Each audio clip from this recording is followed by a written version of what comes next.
Profil anggota DPRD Kabupaten Tanggamus periode 2019-2024.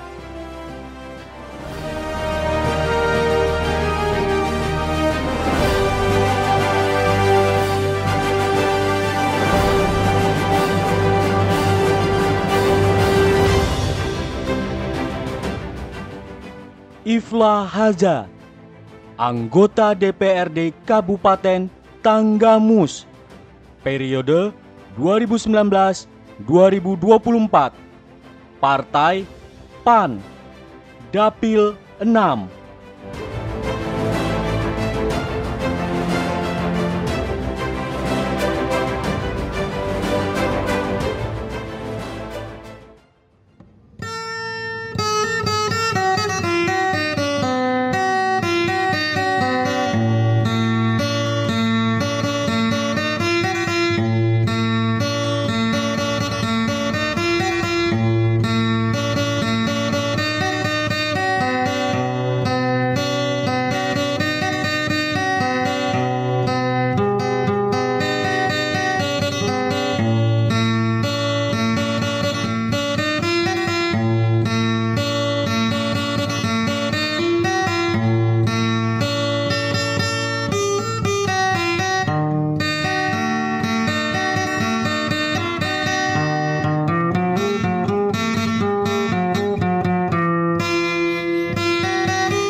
Ifla Haza 72 di Wairilau, Kecamatan Cukubalak. Berangkatnya dari Dapil 6. Dapil 6 kan terdiri dari Bulo, Limau, Cukubalak, Kelumen Barat, Kelumen Induk. Alhamdulillah berangkatnya masuk ke gedung Dewan Tanggamus ini berangkat dari Partai Amanat Nasional. Oh iya, istri namanya Ririn Aprinta. Alhamdulillah kami dikaruniai 4 orang anak, yaitu 2 orang putri, 2 orang putra. Yang paling kecil itu umur 3 tahun.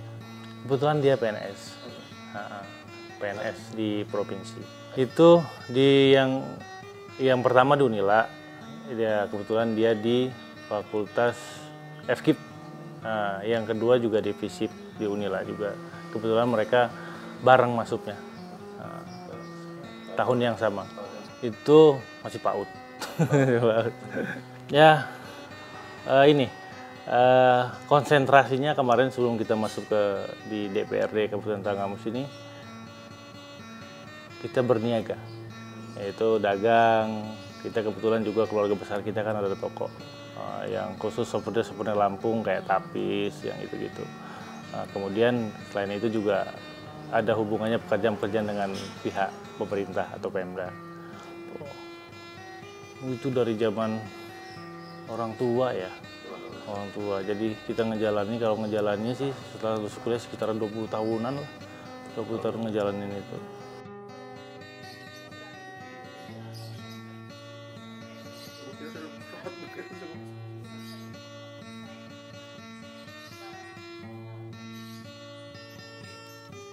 Sebenarnya gini, kebetulan kalau kita bicara kecamatan, karena mewakili khususnya ya Kecamatan Cukubalak,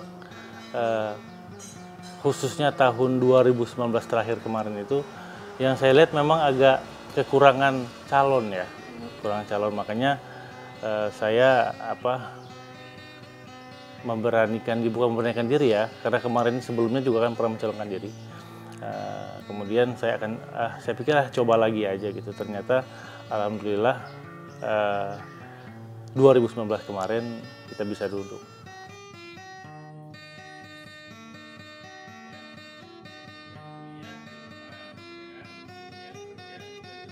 Kalau untuk berjuang sampai duduk itu, kalau sukanya hampir nggak ada kayaknya.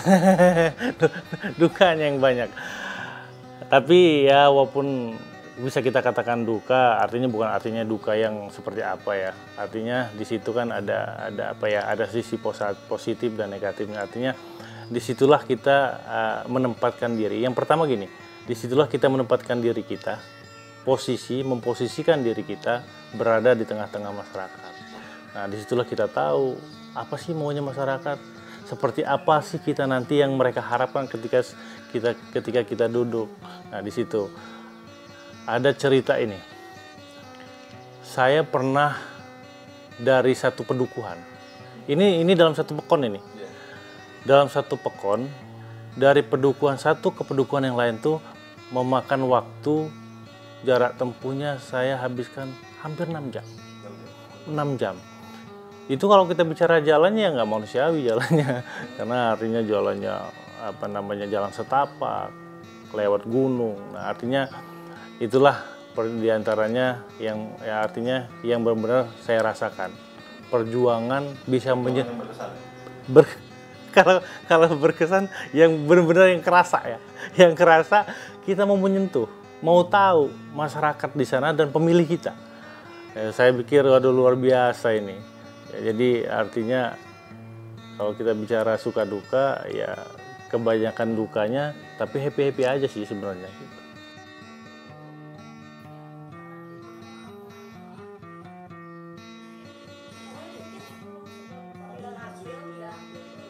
Sebenarnya saya pikir semua ya masyarakat itu kalau sama calon anggota dewan pada saat itu yang mereka harapkan cuma satu sih sebenarnya. Rata-rata ya inilah normatif lah ya sifatnya, bahwa ingin si anggota dewan ketika duduk bisa membawa apa yang mereka inginkan dibawa. Contoh kayak infrastruktur. Sebenarnya rata-rata kalau di daerah kita sana titik beratnya infrastruktur itu, karena di sana itu penghasilnya kan rata-rata kalau Tanggamus penghasil pertanian ya, kayak kopi, pisang. Nah, dan rata-rata terkendalakan masalah infrastruktur, masalah angkutan. Itu jadi jadi lebih mahal. Artinya modal mereka bisa habis dari ke angkutan. Itu sebenarnya.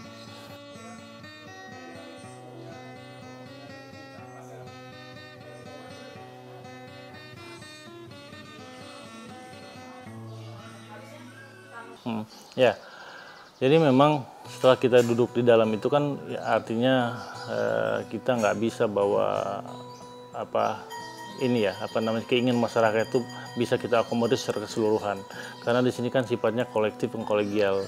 Artinya setelah keputusan itu nggak mungkin keinginan kita saja, kemudian dari dapil kita saja. Nah, itulah mungkin kita ada komunikasi dengan kawan-kawan yang lain dari dapil-dapil lain.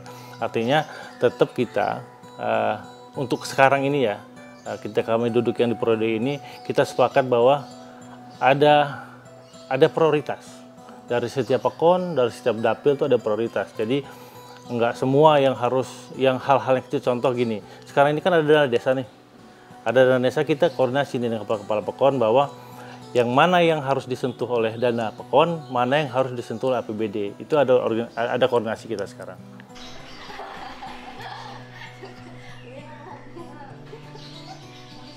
Ini sebenarnya kalau bicara sentuhan ya sudah bagus pencapaiannya, tapi ada prioritas yang memang kita harus konsentrasikan. Contoh gini, terkadang kan infrastruktur ini kita bangun jalannya, tapi kita lupa di situ ada drainase. Kita tahu nih Tanggamus ini kan kayak air nih, ya kan? Ketika musim hujan itu permasalahan di lapangan. Ketika musim hujan, itu air tuh langsung terjun ke jalan. Nah, itu yang kadang-kadang ngebuat daya tahan infrastruktur kita jadi nggak ada daya tahan. Karena dihajar sama air langsung dari gunung itu, ya kan, langsung jatuh ke jalanan. Itulah yang ngebuat kadang-kadang hancur sebelum waktunya. Nah, itulah terkadang memang kemarin kita udah koordinasi juga sama PU bahwa bersamaan seharusnya. Jadi ketika kita kita berpikir merencanakan membangun jalan, kita juga berpikir bahwa drainasenya ini buangan airnya harus kita pikirkan juga. Karena permasalahan yang kita lihat sekarang ini yang paling mempercepat kerusakan infrastruktur kita itu adalah air.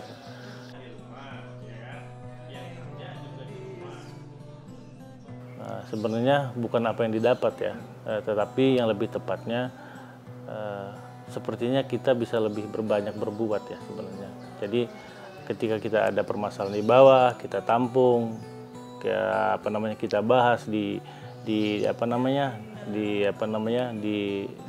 DPRD, kemudian kita ajukan kepada pemerintah, kita sama-sama duduk bersama dengan pemerintah merencanakan pembangunan. Sebenarnya itu yang lebih terasa. Artinya kita bisa berbuat gitu. Perkara realisasinya yaitu tadi, karena kan kita ada skala prioritas, kan tidak mungkin bisa kita realisasikan semuanya. Saya berharap begini, kedepannya lebih sinkron antara pemerintah atau eksekutif dan legislatif. Karena pembangunan, rencana ke depan atau rencana pendek atau rencana panjangnya, kalau tidak kita bicarakan, duduk bersama, kemudian kita rencanakan lebih matang, itu agak kesulitan. Jadi jangan terkesan bahwa pemerintah jalan sendiri, punya rencana sendiri, legislatif punya rencana sendiri, nanti nggak sinkron, malah terjadi pemborosan malah.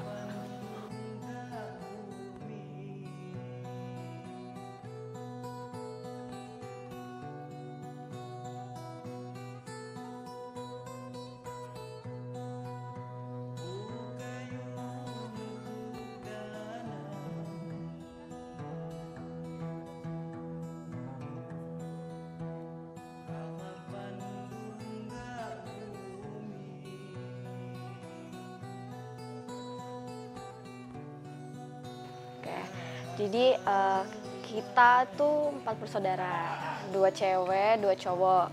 Yang pertama Elina Nurfahra, dan yang kedua saya Tasya Mulisya Zahwa. Yang tiga Muhammad Bintang Ilham Bintang Haza. Terus yang ini Muhammad Gilang Raka Bumi Haza. Aku kuliah. Cuma kan kalau lagi corona ini jadinya kuliah online. Terus udah gitu juga kalau setelah kuliah juga ada kegiatan misalkan organisasi IMAPSI gitu dari jurusan di itu. Himpunan jurusan gitu. Buya tuh kalau di rumah tegas, tapi tetap lucu gitu. Pendengar yang baik, terus pengertian seperti ayah-ayah yang lain, ngelindungin kita dari hal-hal yang nggak baik, selalu ngingetin kalau kayak gini tuh nggak boleh, kayak gini tuh boleh, kayak gitu. Kalau Umi tuh lebih yang jadi penenang, yang lebih lembut, tapi tegas. Maksudnya tegasnya adik sama kakak kalau mau kayak gini harus kayak begini, lebih ditata, harus begini gitu. Kalau kamu mau jadi orang yang hebat, kamu harus dari sekarang harus berusaha. Nggak apa-apa susah-susah dulu, sakit-sakit dulu, waktu banyak yang terkuras. Tapi nanti insya Allah hasilnya bakal lebih baik. Kalau Umi lebih kayak gitu sih, lebih lebih yang merangkul gitu, saran, kamu harus perempuan itu harus begini, kayak ngingetin kalau misalnya dari perilaku ada yang salah diingetin, lebih lembut kayak gitu. Yang pertama pesannya jaga kesehatan, karena Buya kan sekarang kerjaannya untuk menampung aspirasi masyarakat warganya gitu. Jadi Buya harus jaga kesehatan, harus sabar, harus lebih bisa mendengar keluh kesah warganya, masyarakatnya mau apa seperti apa, lebih amanah dan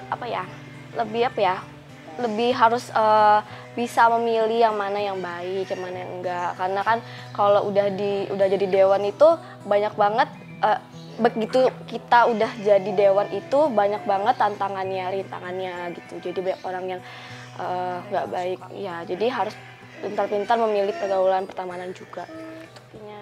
Karena kalau misalnya ingat Allah, ibadahnya lancar, sama ingat keluarga itu pasti insya Allah jalannya akan lancar.